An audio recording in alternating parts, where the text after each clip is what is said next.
അച്ചു, അമ്മ, അച്ഛൻ എല്ലാവരും ഇവിടെ ഇപ്പോൾ അവരെ കാണുന്നില്ല വീഡിയോ ഒന്നും.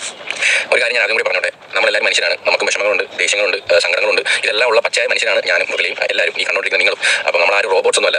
സ്വിച്ചിട്ട പോലെ എല്ലാം അങ്ങനെ കറക്റ്റായിട്ട് പോകാൻ വേണ്ടിയിട്ട് നമുക്ക് വിഷമങ്ങളൊക്കെ ഉണ്ടാവും. അപ്പം അതുപോലെ ഇപ്പോൾ എല്ലാവർക്കും അറിയാം, ഇപ്പോൾ എല്ലാവർക്കും കമൻസിൽ എല്ലാവരും അറിയാവുന്ന കാര്യങ്ങളാണ്. പിണക്കങ്ങളും എല്ലാ കുടുംബത്തിലും ഉണ്ടാകുന്ന കാര്യങ്ങളാണ്. അപ്പം അതുപോലെ പിണക്കങ്ങളും ദേഷ്യങ്ങളും എൻ്റെ കുടുംബത്തിലുണ്ട്. അപ്പം അത് വന്ന് സോഷ്യൽ മീഡിയയിൽ ഒന്ന് പറഞ്ഞ് അതിൽ കൂടെ റീച്ച് ഉണ്ടാക്കാനായിട്ട് ആഗ്രഹിക്കുന്ന ഒരു വ്യക്തിയല്ല ഞാൻ. അപ്പം നിങ്ങൾ പറയും, നിങ്ങൾ എല്ലാ കാര്യങ്ങളും നിങ്ങൾ ബ്ലോഗ് ആക്കുന്നില്ലേ, എന്തുകൊണ്ട് ഇത് ബ്ലോഗ് ആക്കുന്നില്ല?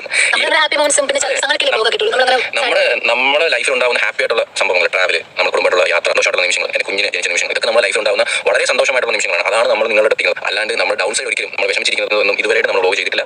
അപ്പം അത് വെച്ച് കമ്പയർ ചെയ്യരുത്. നമ്മൾ ഹാപ്പി ആയിട്ടുള്ള ഒരു മൊമെന്റ് കാണിക്കുന്നു എന്ന് വെച്ചാൽ നമ്മൾ ഡൗൺ സൈഡ് കാണിക്കണം എന്നുള്ളത് നമ്മുടെ ചോയ്സാണ്, നമ്മുടെ ഇഷ്ടമാണ്. ഞാൻ അതിന് ആഗ്രഹിക്കാത്ത വ്യക്തിയാണ്. ലൈഫ് എപ്പോഴും ഹാപ്പി ആയിട്ട് നിങ്ങളുടെ മുമ്പിൽ എപ്പോഴും പോസിറ്റീവ് ആയിട്ടുള്ള വീഡിയോസ് എത്തിക്കാനാണ് എനിക്ക് ആഗ്രഹം. അല്ലാണ്ട് നെഗറ്റീവ് ആയിട്ടുള്ളതോ അല്ലെങ്കിൽ ഞാൻ മനുഷ്യനാണ് കേസ്. നമുക്ക് വിഷമങ്ങളുണ്ട്. നമ്മുടെ കുടുംബമാകുമ്പോൾ ഏത് കുടുംബം നിങ്ങളുടെ കുടുംബത്തിൽ പ്രശ്നങ്ങൾ ഉണ്ടാവാറില്ലേ, ദുഃഖങ്ങൾ ഉണ്ടാവാറില്ല, നിങ്ങൾ എപ്പോഴും ഹാപ്പി ആയിട്ടാണ് ഇരിക്കാറ്. എല്ലാവരും കുടുംബത്തിന് ചെറിയ പ്രശ്നങ്ങളും കാര്യങ്ങളൊക്കെ ഉണ്ട്. അതേപോലെ എൻ്റെ കുടുംബത്തിലുണ്ട് പ്രശ്നങ്ങളൊക്കെ, അതൊക്കെ മാറും.